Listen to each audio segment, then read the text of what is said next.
My name is Alan Jacobs. I teach in the English department here, and it's my job to introduce our speaker, Charles Marsh.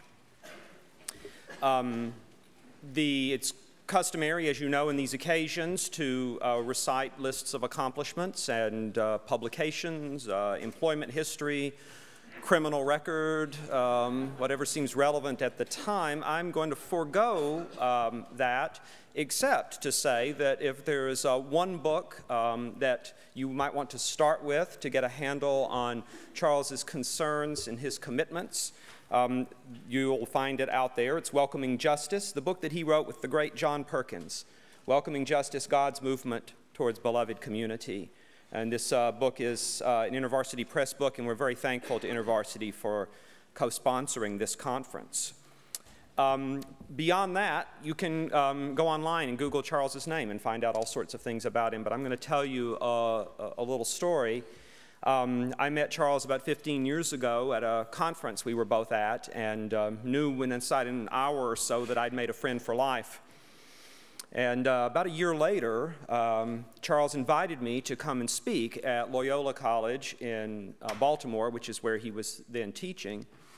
And I came, had a wonderful visit. I think I began to get a sense of just how close our bonds might be when I walked into his office and saw two portraits.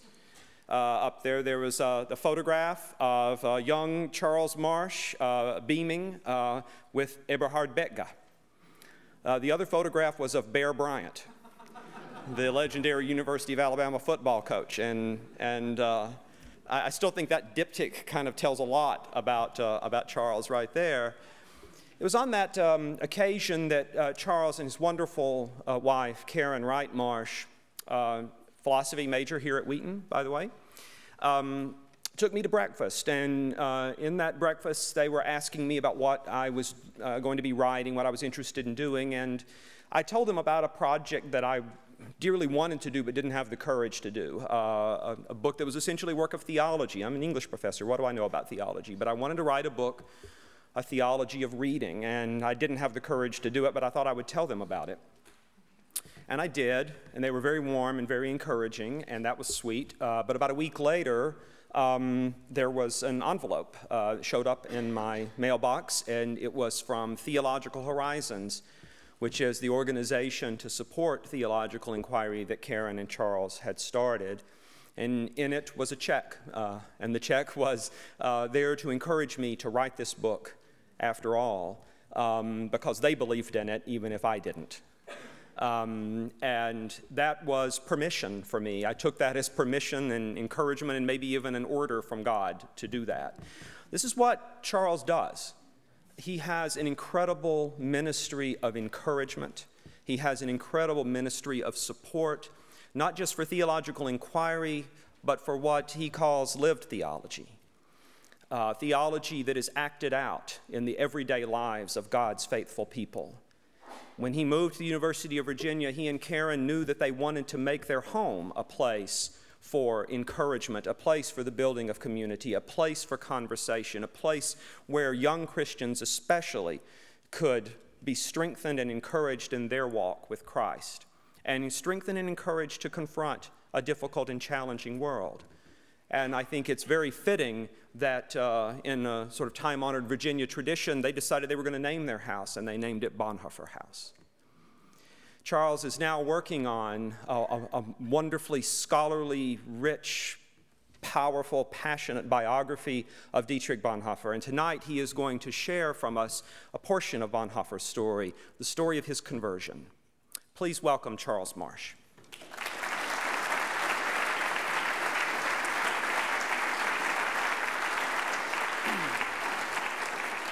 Thank you so very much, Alan, dear friend.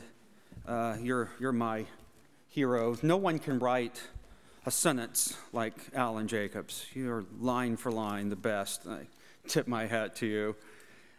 So thanks to all of you. And I am reading a section from this biography in progress. The paper is called Under the Constraint of Grace.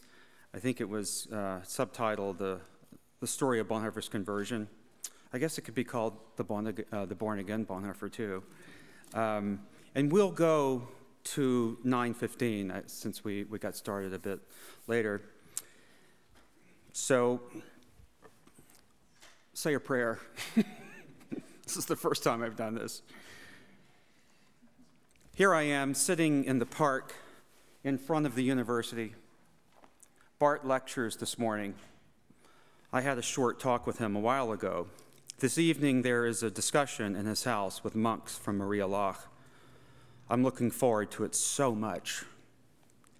Bonhoeffer traveled to Bonn in great anticipation of his first visit with Karl Barth.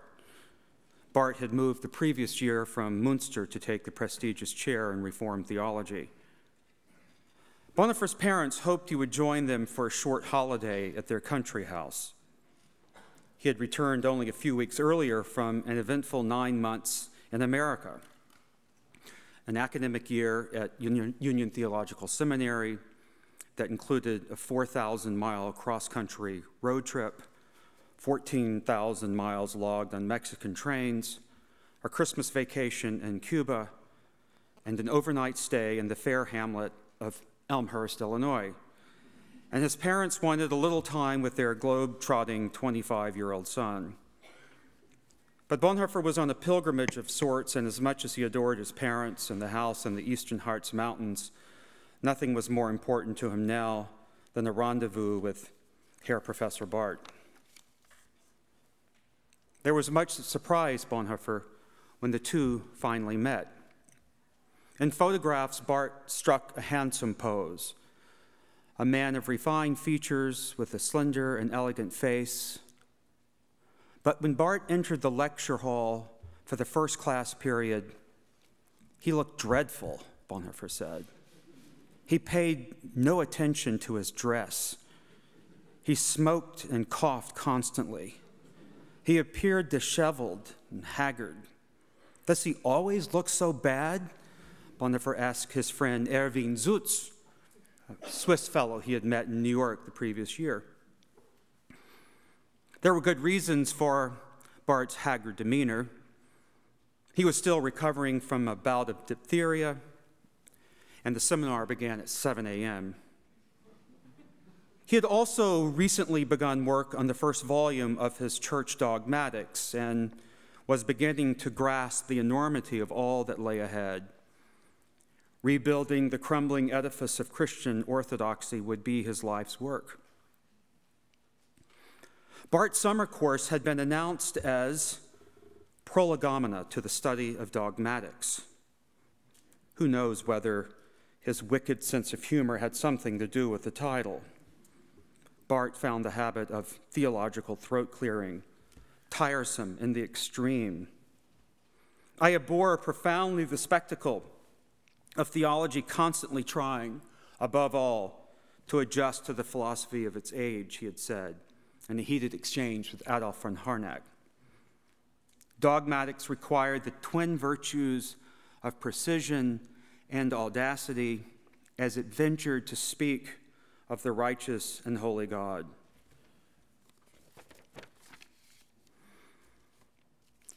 So, at 7 a.m. sharp, another possible contribution to the professor's dishevelment, 5 days a week.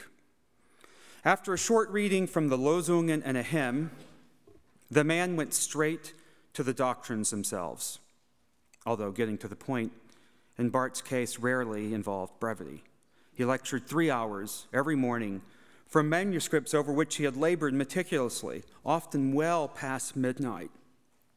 Once, after his move to Basel, Barth agonized over the doctrine of divine sovereignty all night before canceling his morning class because he had not been able to state the problem to his satisfaction. He lectured on Christology, Trinity, incarnation, resurrection, the divine attributes.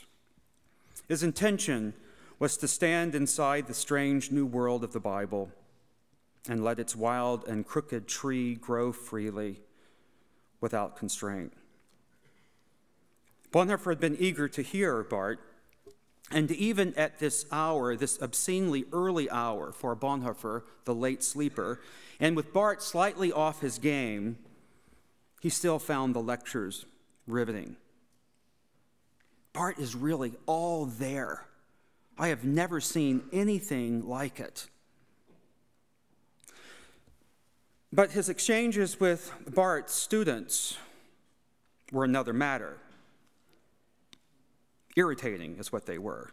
The students seemed territorial and uncommonly deferential to the master. Bonhoeffer, despite his 2 dissertations to Barth's none, worried suddenly that he might, in any case, be a theological bastard.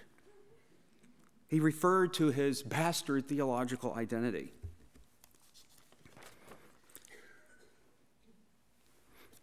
In his graduate student years in the esteemed Berlin faculty, Bonhoeffer's eclectic views had been benignly tolerated. He was, after all, a son of the Grunewald intellectual elite that encouraged its children to traverse inviting and unfamiliar landscapes. This was essential to humane learning. In America, where Protestant Christians, according to Bonhoeffer, fashioned their theology like a man orders his car from the factory, all ideas were on the table, so long as they served a useful end. Bonhoeffer encountered the New World as a blank canvas of possibility. Bon was different. No Negro passes for white, he said. Images of his road trip through Mississippi and Alabama in the spring of that year returned to him as he moved among the Barth epigones. And Bon, no less than in Birmingham, the keepers of the house must first examine your fingernails and the soles of your feet, standing vigilant guard over their property. They still haven't shown me any hospitality. And for the first week after the seminar concluded at 10 a.m. and the other students hurried off together, Bonhoeffer found himself with a lot of free time in a city he found uninspiring. He looked over class notes, checked the proofs of his book, Act and Being, read sections from Barth's Ethics 2. He took long walks along the riverside. He wrote letters. He even, he said, read some really interesting and lucid books on economics he had brought back from New York. But he felt unsettled nonetheless. How nice it would be if you were here, he told his New York friend Paul Lehman. But alas, I am completely alone. But Barth is even better than his books. A disagreement arose one day after class. Bonhoeffer had been invited to tea in the professor's office, and soon the two men found themselves at odds over the proper relationship between theology and ethics. The disagreement turned on issues similar to ones that had sparked Bonhoeffer's lively exchanges with Reinhold Niebuhr the previous year, and yet with surprisingly different results. Barth was explaining his view of the peculiar place of theology among the disciplines. Theology as the science that ventures a word about God. Theology as the second-order reflection on the church's distinctive speech and practices. Theology as the writing that captures the bird in flight. When Bonhoeffer asked what this had to do with reality. Bonhoeffer agreed with Barth on most of the basics. He agreed that the theologian must be the servant of the church.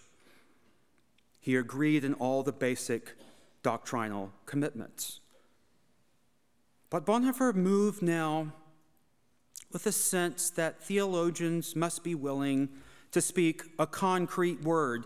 It is the problem of concreteness that so concerns me now, he had written after his return from America. He found Barth impervious to the social, ethical consequences of doctrine. Barth, of course, responded with equal candor. The Christian theologian bore no responsibility for changing society. Theology makes nothing happen in the ordinary sense, or as he would write in his explosive 1933 essay, Theological Existence Today, theology ought indeed be practiced as if nothing else had happened. He accused Bonhoeffer of turning grace into a principle and thereby bludgeoning everything else to death. Bonhoeffer must have been somewhat amused by this criticism. In New York, Niebuhr had objected to Bonhoeffer's exposition of the doctrine of justification, which he had submitted in a term paper. Your conception of grace is overly transcendent, Niebuhr responded. There is no ethics here. Your view of grace is kind of lifeless. But now, 6 months later in Bonn, Barth feared that Bonhoeffer was too eager to make the ethical connection. His view was not transcendent enough. Bonhoeffer seems to have been surprised by Barth's reaction. But much had changed since he had first read the Word of God and the Word of Man in 1925. During that American year, in the company of radical Christian social gospel reformers and African-American churchmen, Bonhoeffer had experienced, perhaps for the first time in his life, the vitality of doing theology closer to the ground. The preeminence of the one great light, he now believed, must inspire hope-driven interventions in the broken social order. But Bonhoeffer bit his tongue and offered no further objection to Barth. Later that evening, however, he wondered aloud just why everything else ought not to be bludgeoned to death. The next day, he was relieved to hear from another student that Barth had thoroughly enjoyed his conversation with the contrarian Berliner. When the seminar resumed, Barth asked Bonhoeffer to make a proper introduction of himself to the other students. And an invitation soon arrived for a meal at the professor's home. And an intense theological friendship was formed, which over the next 14 years would experience breaks and disruptions, radical collaborations and breakthroughs, more disagreements, but always the deepest respect. Bonhoeffer left Bonn pleased to have heard Barth develop his position in more detail and opine on a variety of other subjects dear to his heart. Mozart, the Civil War. The 3 weeks had included many clever and good words, Bonhoeffer said. And he confessed that his initial impressions of the Barth circle had probably been too harsh. Not all were Calvinist. And everyone really was interested in Jesus Christ. They also turned out to be less restrained than first appearances would suggest. At a party celebrating the final day of the semester, the students performed a play Barth had written at the age of 15 in the style of Schiller. Leonardo Montenuevo oder Freiheit und Liebe, the playbill read. Still, it was time to go home. Bonhoeffer's plan, such as it was to finish up the process of ordination to the ministry and take 2 part-time jobs. a chaplaincy at the Technical University in Berlin, and a position of Privatdozent, an unpaid lectureship in the theology department at Berlin University. With 2 doctoral dissertations in hand and a full slate of comprehensive exams behind him, most of which he passed with distinction, and with a working knowledge of 7 languages, his only options were an uninspiring chaplaincy and an unpaid teaching post, neither of which came with an office. If there was any good news in the arrangements, it was this: he still had 2 months before reporting for the fall semester. 2 free months usually meant a leisurely stay at the mountain house or a holiday on the Baltic Sea, combined with stimulating travels. Erwin Zutz invited Bonhoeffer to Switzerland. Bonhoeffer should join him in Zurich at his parents' home for a few days, and then the two could take a hiking expedition in the Alps. Zutz liked the notion of the 2 old Union classmates having time to read and converse in more tranquil environs than the corner of Broadway and 121st Street in New York. And Bonhoeffer liked it too, but he passed on the offer. "Please go ahead and enjoy your mountains and your solitude," he said. Instead, Bonhoeffer landed an invitation to a church conference in Cambridge, England. In the optimistic and lumbering manner of the early ecumenical movement, the conference was called the World Alliance for Promoting International Friendship Through the Churches. Bonhoeffer was eager to attend. The ecumenical scene appealed to his cosmopolitan aspirations, and with reassurances from his mother and father that they would gladly cover the 5 Deutsche Mark per day fees, he caught a plane for the UK. In Cambridge, Bonhoeffer distinguished himself as a brilliant young ecumenist. His initial contribution was to push the international churches to build their work on firmer theological foundations. He made the point in response to certain Anglo-American delegates who seemed more interested in results than convictions and rather too syncretistic as well. Bonhoeffer listened, debated, and negotiated as one possessing that most rare of theological virtues, the ability to lay aside doctrinal differences for the sake of a higher good, the good being, in this case, the affirmation of the global ecumenical church. Legitimate points of dispute had surfaced, many of which could have easily brought the proceedings to an end. But Bonhoeffer realized that beyond doctrinal and creedal disagreements lay the urgent mandates of peace. And with that, the challenge of creating peace initiatives and local congregations and finding common ground on which Christians across the historic divides might craft and clear and concrete ways of proclaiming Christ as peace. These proposals form the immediate mission of the church in the nations of the West.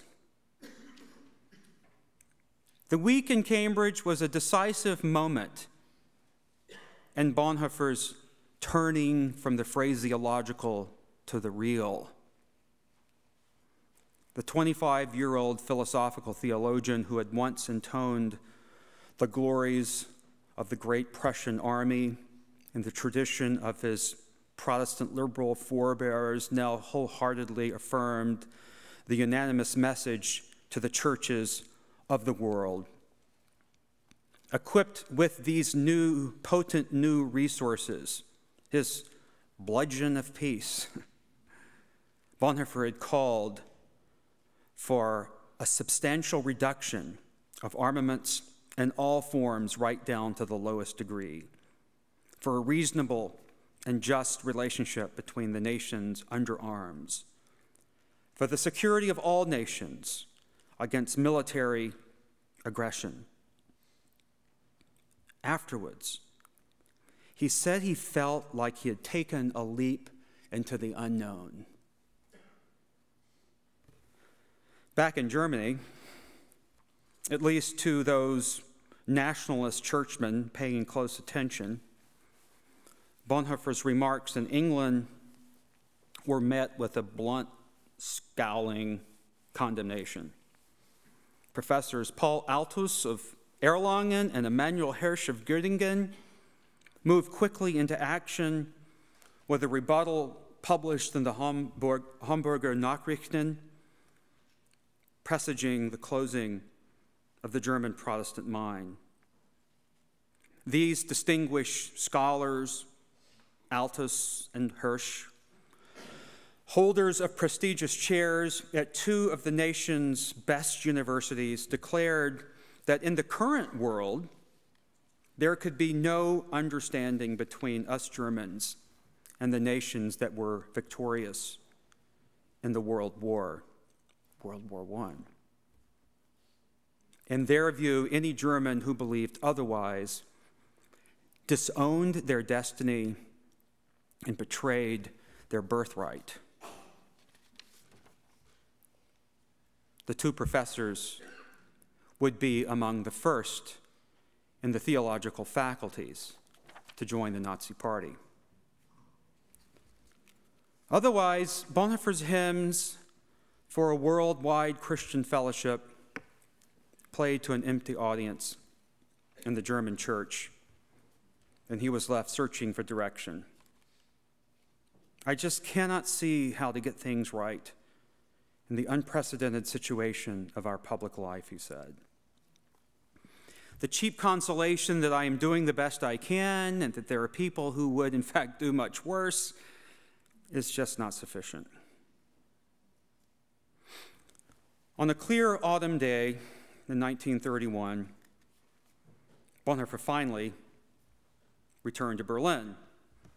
It was time to start the new semester.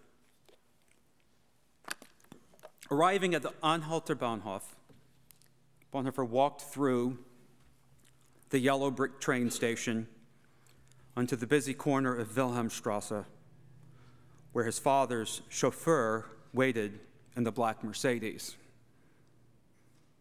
Bonhoeffer was exhilarated by the week in Cambridge and equally by the hope of leaving Germany again very soon, before the end of the month, as it turned out. The ecumenical movement towards which he had remained indifferent in his student years now satisfied his desire to live with a greater openness to the world. And in the next year alone, he would travel to gatherings in Amsterdam, London, Prague, multiple visits to Geneva. But there were some inescapable realities to face upon his homecoming. When Dietrich was still in New York, his brother Klaus had sent him a grim report on recent developments in Germany. People are flirting with fascism, Klaus said. If the radical wave of right-wing sentiment pulled the educated classes into its momentum, then the earth would open up and devour this nation of poets and thinkers. Bonhoeffer's university friend Helmut Rossler warned of a purified, glowing national pride linking arms with a new paganism.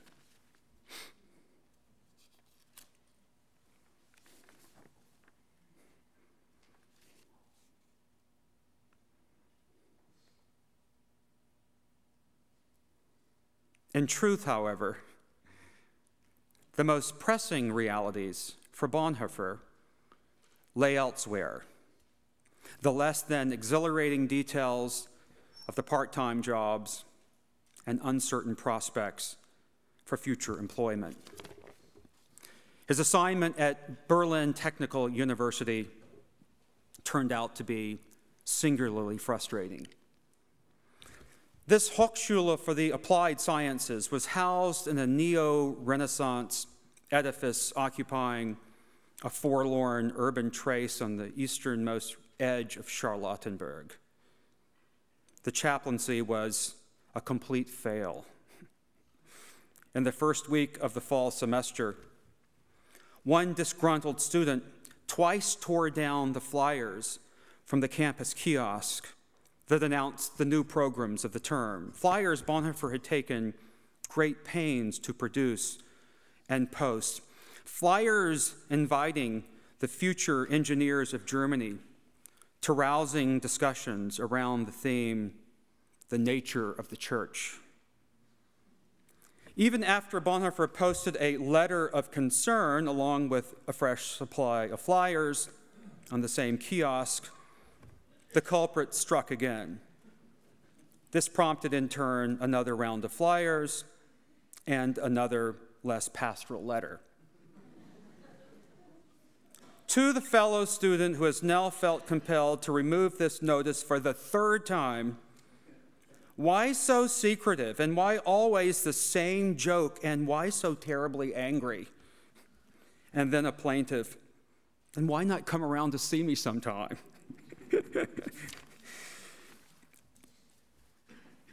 Attempts to host lectures, prayer services, and study groups ran aground, along with high-minded summons to really concentrate on the gospel and not get sidetracked. All remaining hopes were dashed when not a single student attended the first gathering of his study group called The Crisis of the State and the Gospel of Jesus Christ. Morning devotionals were canceled for lack of interest. During office hours, he sat at a temporary desk, waiting in vain for a visitor to arrive, and the few who came to see him wanted help with their finances. There may have been one exception. Bonhoeffer seems to have caught the attention of some fraternity men who agreed to a discussion on ecclesiology, so long as they met in a beer hall near the Alexanderplatz, and Bonhoeffer picked up the tab.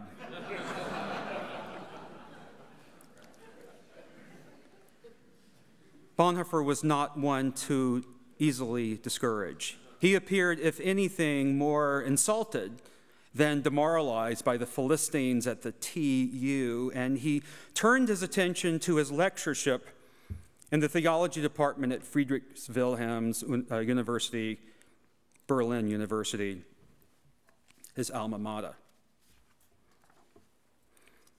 The position of Privatdozent resembled the post, one might say, plight of an academic lecturer in a medieval university.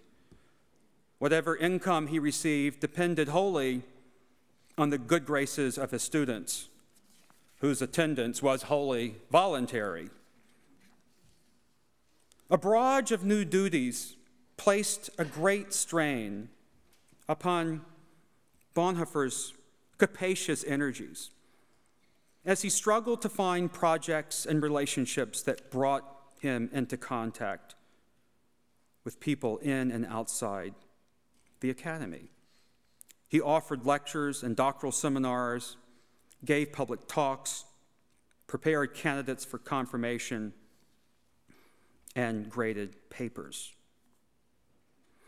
For years, he had moved at an exhilarating pace, university studies in Tübingen and Berlin, trips to Rome, Barcelona, New York, Cuba, England, Mexico.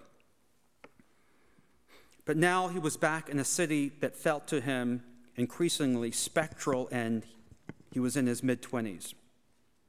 He felt the shock that comes when one reckons for the first time with the prospects of dissent.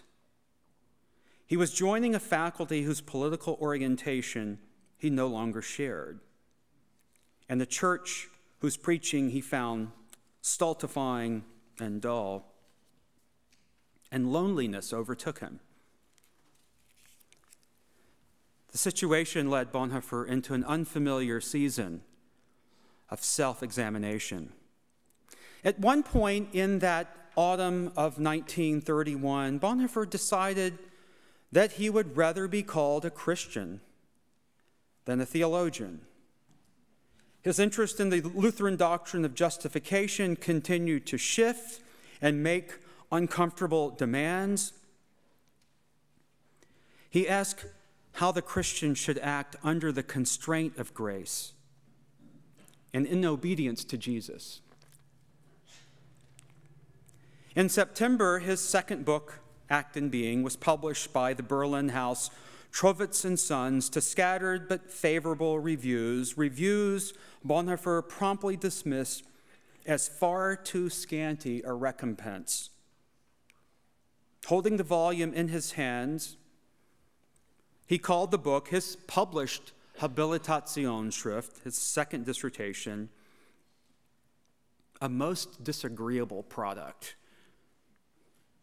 His article, The Christian Idea of God, which appeared in the Journal of Religion, one of the premier North American theological quarterlies, left him disgusted and ashamed, his words. In fact, heavy editorial changes in the translation produced fairly mediocre results. The heavy scaffolding of academic Godspeak produced an effect as claustrophobic as the midday trams in Berlin. Sometimes I wish that I could go somewhere into the country to get out of the way of everything that is wanted and expected of me.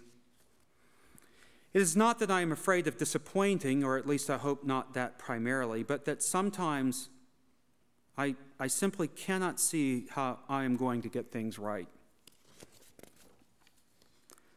Desperate for fresh air, Bonhoeffer lobbied the senior faculty to bring Karl Barth to Berlin as the successor to Arthur Titius in systematic theology. Now, Bonhoeffer said, Barth is really someone from whom poor, desolate Berlin could learn a thing or two about God. But an assistant lecturer's endorsements carried little weight, and his efforts were unsuccessful. I hardly ever see any of the professors, Bonhoeffer said, but I'm not really that sorry about that.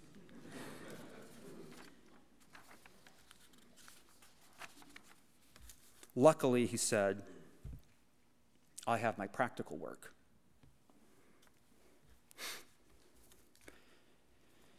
In February 1932, Bonhoeffer rented a second-floor room from a master baker named Haida at 61 Oderberger Strasse and moved from his parents' house in Grunewald to the working-class neighborhood of Wheaton. He had been placed as a pastoral assistant at Zionskirche around the corner. The assignment could not have pleased him more.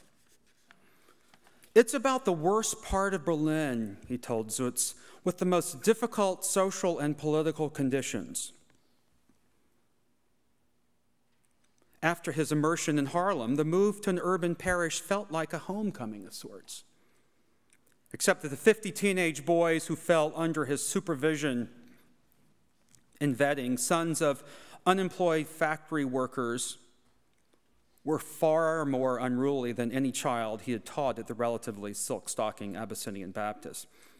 These kids are behaving like mad things, Bonhoeffer said. They're completely crazy. But soon enough, he discovered that the boys could be brought to attention by the telling of Bible stories. The more dramatic, the better. And he obliged happily, applying a theatrical flourish to his recitation of what he called the simple biblical stuff with big emphasis on the eschatological passages.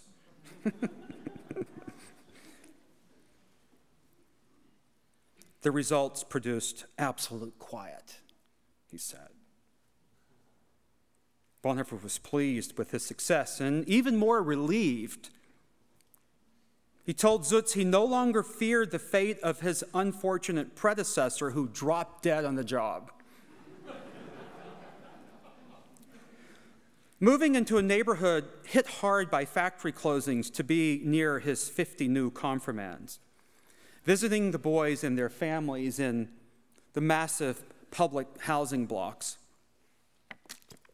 praying for the unemployed and destitute as they struggled amidst indescribable poverty, disorder, and immorality, offering soul care to teenagers in crisis.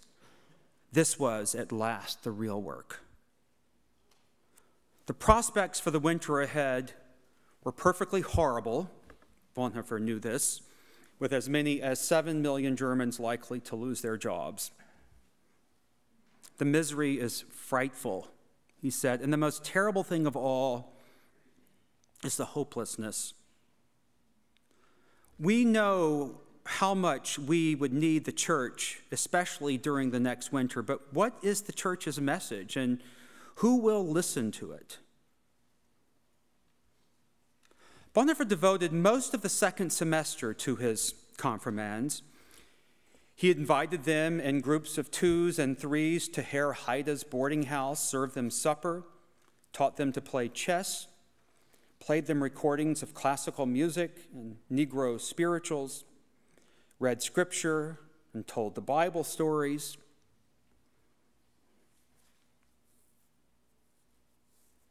He marveled at the power of the spoken word of Scripture to render the young ruffians spellbound, sometimes so much that they sat before him with their mouths wide open.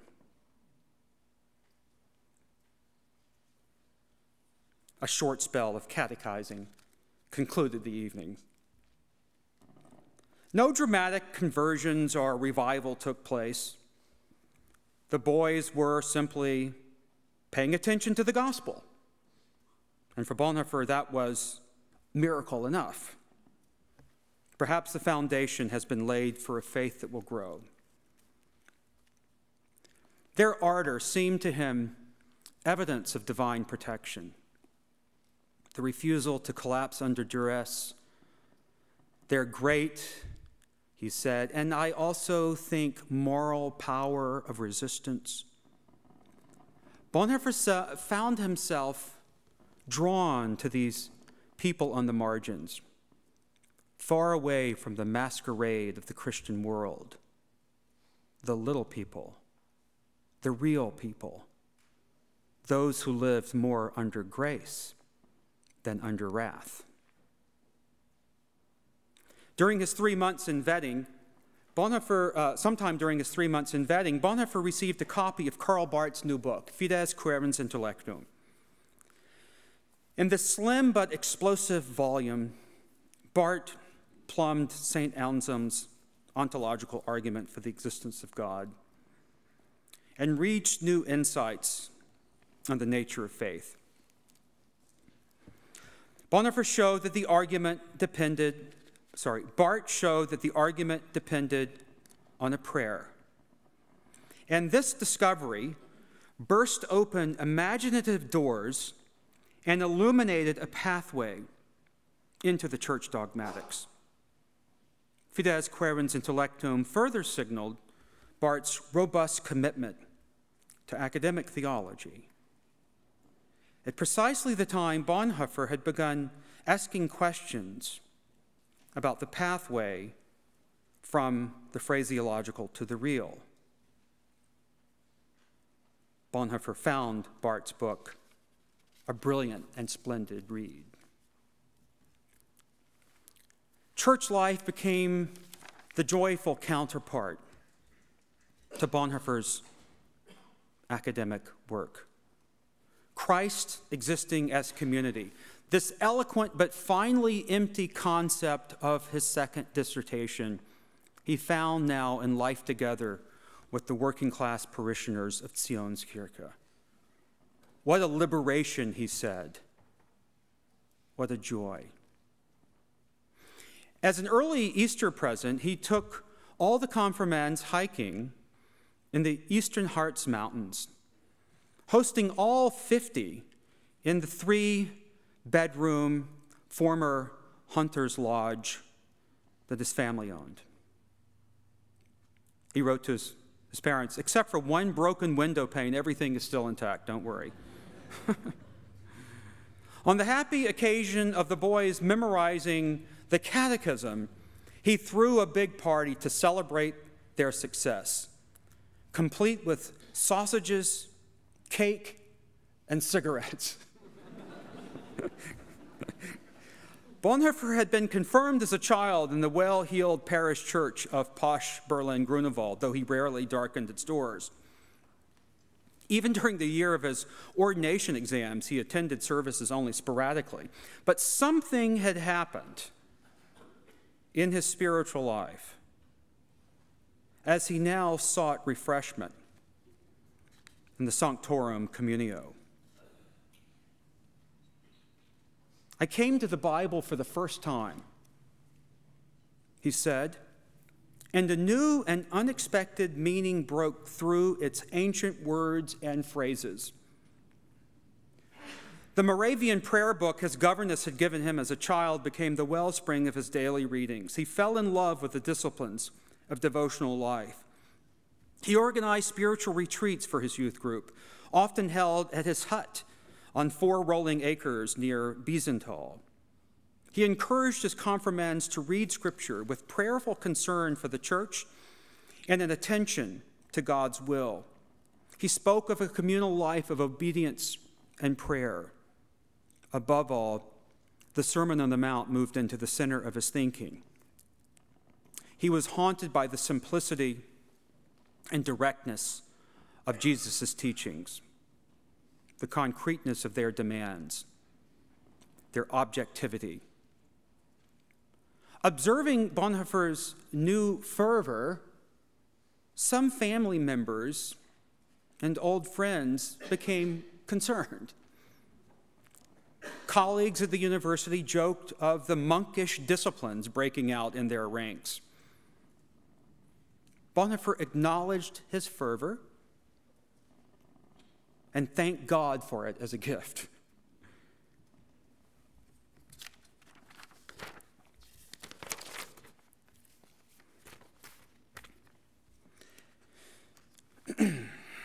As the youth group thrived in vetting under Bonhoeffer's direction, barely a half a mile away in Berlin-Mitte, but a world apart, a small circle of university students formed around the young assistant professor. Attracted to his subject and his style, a ponderous pastoral theologian who soared into the heights, but always returned to the origins.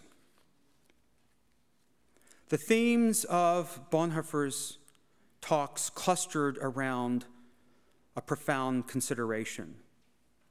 What kind of theologian and pastor, what kind of Christian must we encourage for the uncertain years ahead? Despite feeling alienated from the faculty, Bonhoeffer's question and the manner in which he explored answers in his classes was received by some students as a welcome break from business as usual. Bonhoeffer was not entirely alone in his discontent. Wolf-Dieter Zimmermann arrived at the university a cynical minister's son. He stopped by Bonhoeffer's lecture after hearing a fellow student describe the young Privatdozent as something a little different. Coming to the theology department in the footsteps of his father, Zimmermann's initial forays into the seminars and lectures had, he said, bored him infinitely. There had been the pedantic juggling of Greek words, Professor Zahlen's formalistic dealings with the book of Isaiah, rote translation of medieval texts, never to ask what they meant, how they were related to God's actions, and theological concepts that seemed meaningless and gave me no guidance. Zimmermann decided to give Bonhoeffer a try. In the large lecture hall of the university, with windows overlooking Unter den Linden, the leafy boulevard that traversed Berlin's intense cultural zone.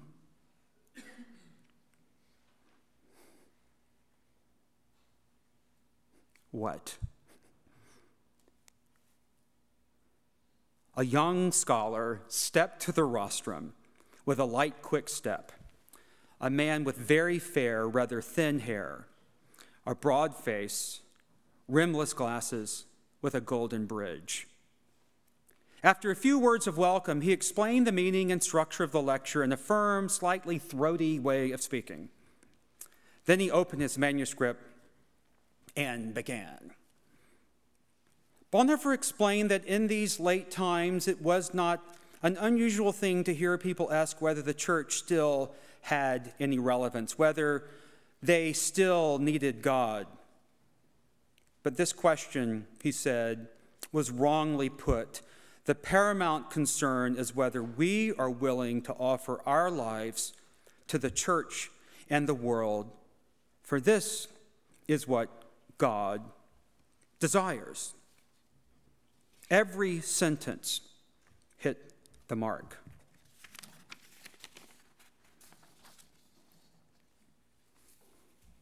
Bonhoeffer applied his full powers to his lectures, educating theologians and pastors in a nation on the eve of catastrophic changes placed great demands on teacher and student alike.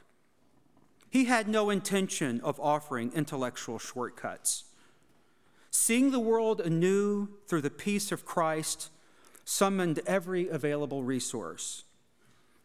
If pure abstract theorizing illuminated the concrete situation, Bonhoeffer's habit was to gently rub his fingertips over his brow and to do the hard work, a gesture which Albert Schonherr later confessed always drew his attention to Bonhoeffer's big Kant-like forehead.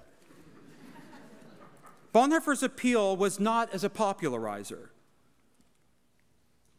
He did not turn ideas into easy formulas.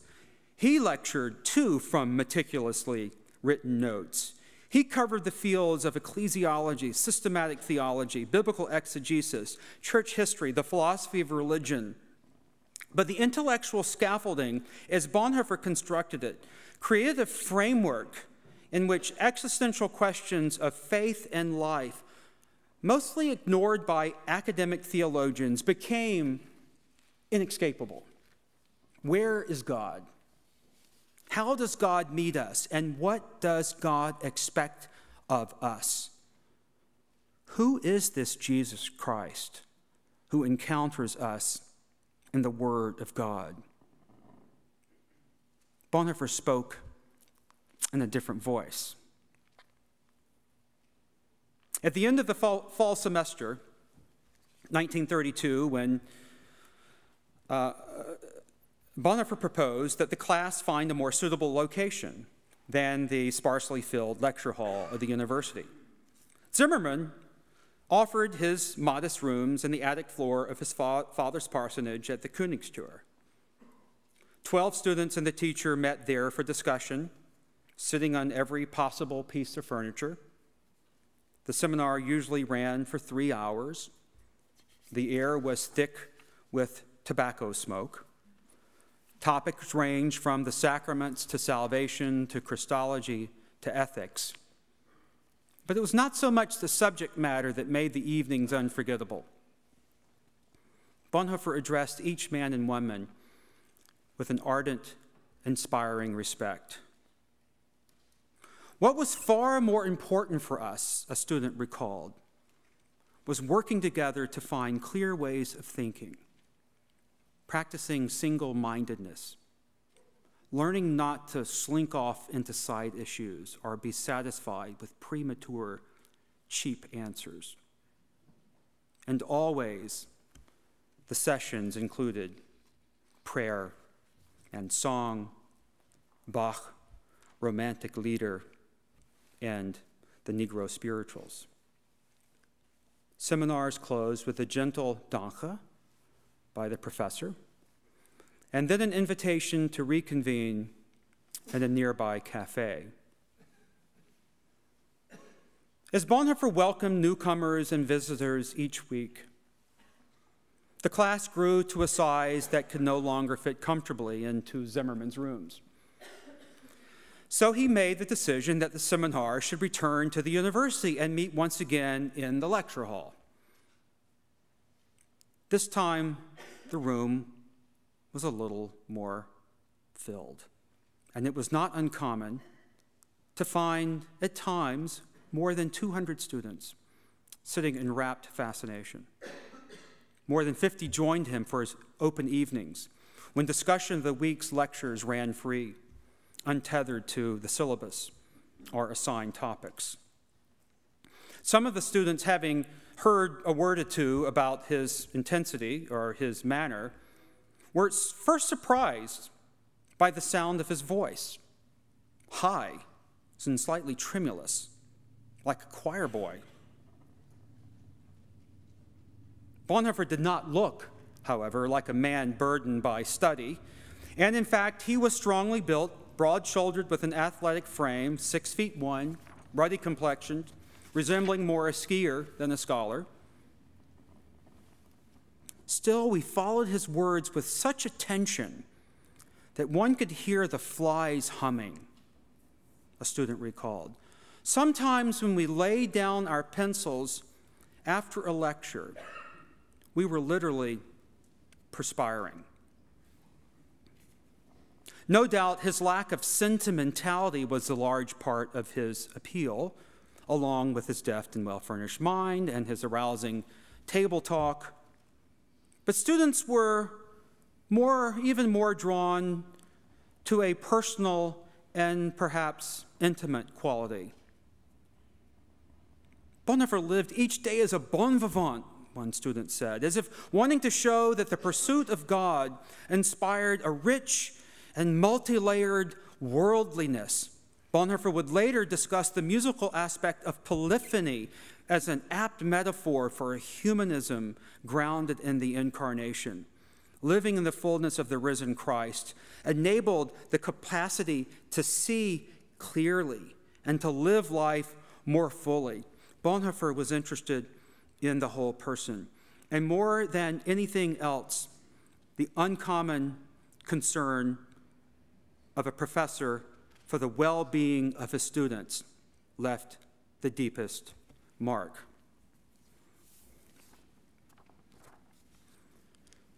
A photograph taken during a retreat in the village of Prebelau captured Bonhoeffer and some of his university students in a wonderful, whimsical moment. The photograph is not an ordinary group portrait. Only Bonhoeffer looks directly into the camera. He appears younger than most of the others, although attired, as he is, in a beige tweed vest, white dress shirt and tie, and sporting killer knee-high hiking boots. He is without a doubt the best dressed. His demeanor is gentle and confident. His blonde hair, swept casually to the right, has begun to show signs of thinning. He seems completely at ease in his body, while the men and women around him are captured in a spirit of mirth and good cheer. On the front row, a man raises his eyebrows and merrily plays a flute. Two women lean gently into each other, their arms draped casually around each other's shoulders. One man crouches alongside Bonhoeffer with a stick clutched comically in his teeth as the others look on and smile. It must be an inside joke. The scene evokes holy play and simple joy.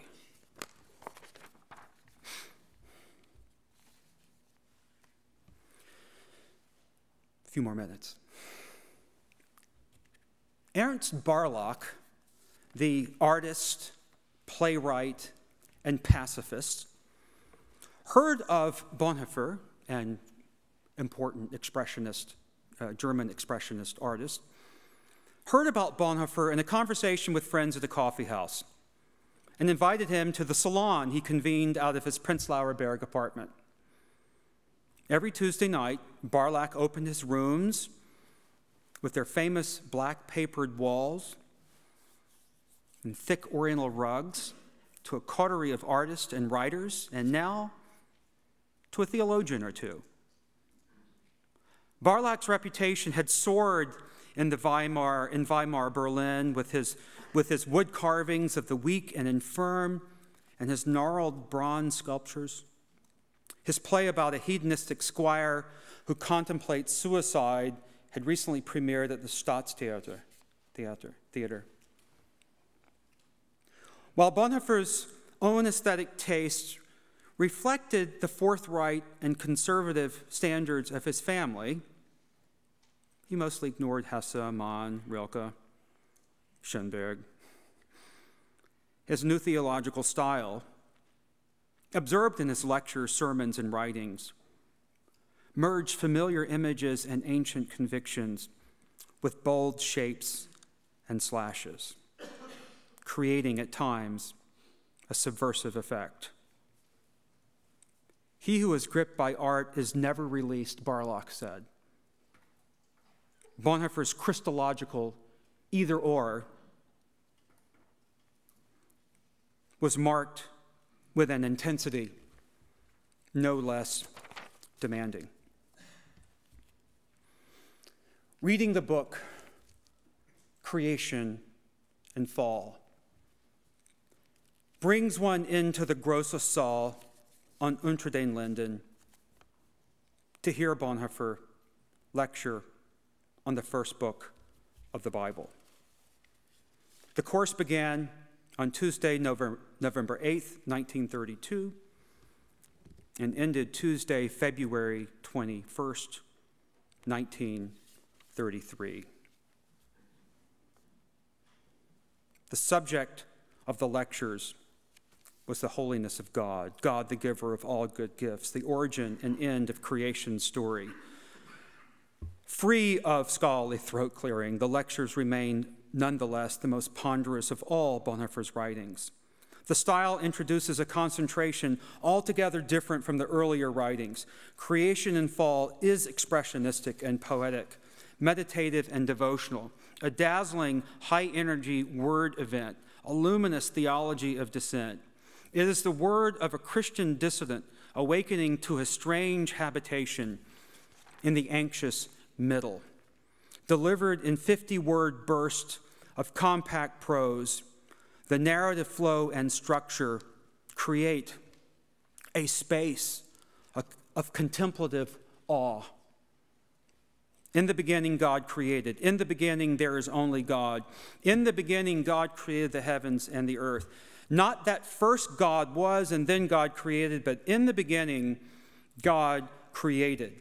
The boast that we are masters of new beginnings is accomplished only by means of a lie, although there are deceptions far more grave than this. Humankind would love to return to its origins, to a land of magnificent rivers and trees full of fruit, but we cannot. And that realization that we are finally powerless against the beginning, that despite the cunning of warriors and demigods, we cannot master the origin, that is the great humiliation. That is terror's exile, the thought that cannot be tolerated in silence. The students in the lecture hall could not have missed the defiant political notes and these brooding meditations on creation and sin. Bonhoeffer had opened the Bible to unleash the living word against the church and nation on the threshold of catastrophic heresy.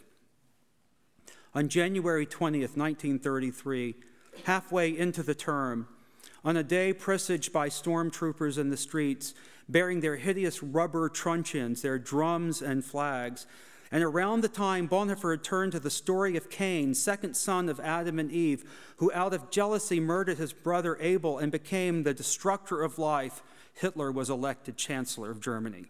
Nothing would ever be the same.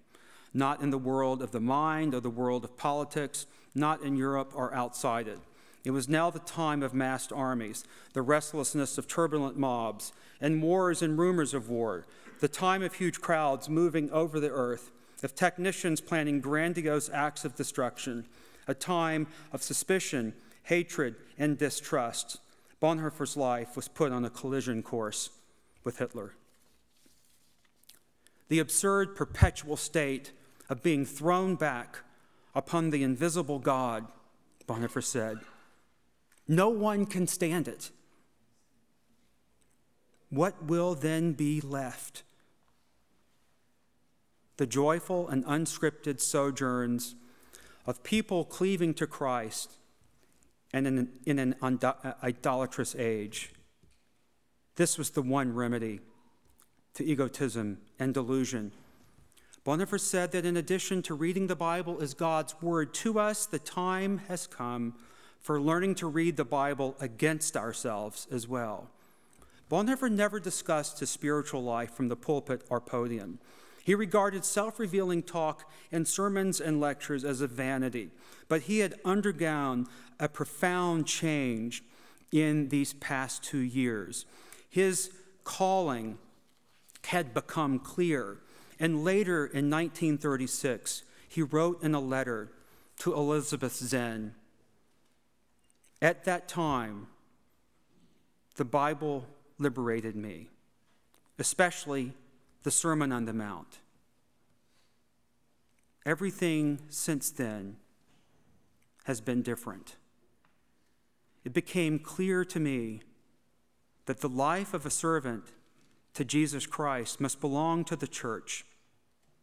And step by step, it became clearer how far this goes."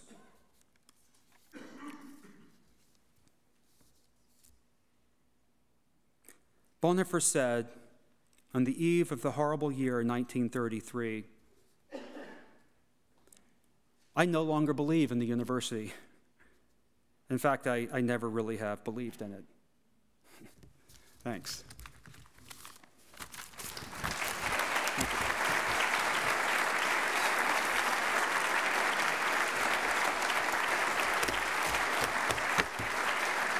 You willing to do a few questions? Sure, that's fine. Let's take time for a couple of questions. If we have got questions, we'll take a couple, and then we'll be on our way at 9:15. There are 2 mics, one on each side. You, sir. So you spoke of Bonhoeffer's appreciation of the directness of Christ, particularly in the Sermon on the Mount. And I was just wondering, in your opinion, what some of the barriers to allowing the directness of Christ's word to transform our lives are, and what you think Bonhoeffer's life and writing can teach us about allowing those direct words of Christ to transform us existentially and permeate every area of the way that we live.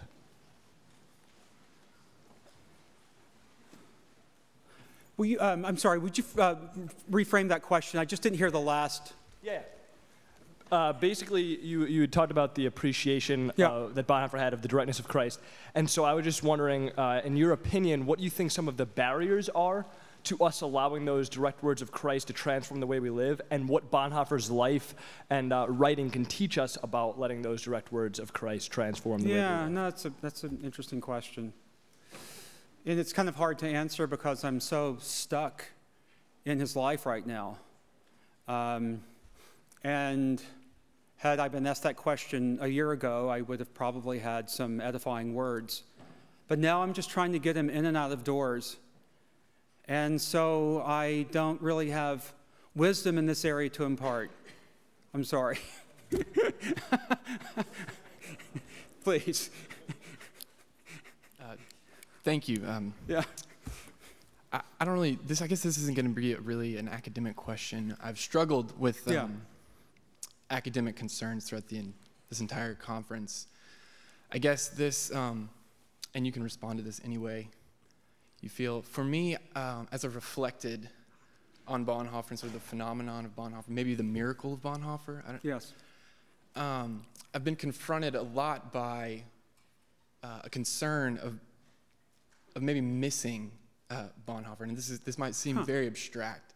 I don't mean it to be that way, but for me, I guess the question I have, what's at stake if we miss or mishear or misapprehend Bonhoeffer and his life and his teachings? And I guess I'm mindful of his Christology lectures when he says that the question of Christ is not a how, or maybe even a why, but a who. Yeah. Right? Who is Christ?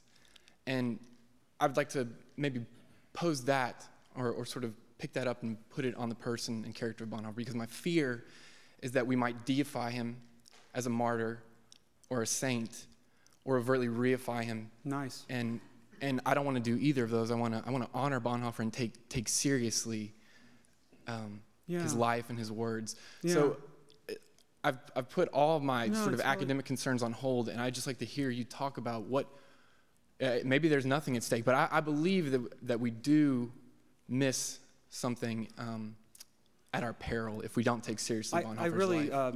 Thank you for that. And I think in part this story, this poignant period that I tried to reconstruct for you tonight between his return from the U.S. in May of 31 and the deluge of 1933, captures an aspect of Bonhoeffer's story that I don't think has been appreciated. And that is that he often, very often, did not know what the next step would be. He didn't break through, this period of doubt and uncertainty into some field of absolute clarity, but in a sense, these tensions that were stirred in this period were tensions that energized his entire journey. And I think that without losing a sense of the witness that Bonhoeffer was, that it may be helpful to not so much think of him, as you said, as the great hero and martyr of the movement, but I think the historical record actually decenters that presumption in all kinds of important ways. One of my biggest surprises in writing the book is to see how Bonhoeffer is constantly putting, sometimes consciously, sometimes unconsciously, sometimes as a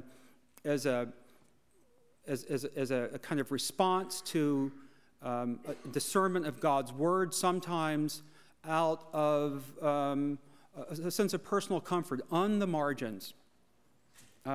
He's always slightly outside, not all the way outside, but sort of slightly on the edge. And this metaphor, or this image that just pounds me from creation and fall, of our habitation as Christians in the anxious middle, is maybe one way of correcting that picture. I'm sorry, I'm looking for you. Oh, there you are. Of correcting that picture. The between times. That's where we stand. That's where we listen to Christ. That's where we open the Word. That's where we seek discernment. That's where we bring to the context every available resource that we have, but nonetheless, it's about that moment. It's about the situation. It's the context. Just a couple of random thoughts. Can we do this one? No, we can't. Yeah. If you've got some other questions, I'll invite you to come and talk to Charles afterwards. Our time has gone quickly, so I just want to say a couple of things. One is thank you to all of you who have come, and in some cases come quite a distance to be with us. It has been a pleasure having you, and we've had a very rich and stimulating engagement. As you go, leave your name tags on the table at the back, if you would. We can use them again last year. Look for an evaluation form by email, next year. Just seeing if you're awake. Look for an evaluation form next year, and next year's conference, Christian Political Witness, on April 4, 5, and 6. We look forward to seeing you then. Thank you, and God bless.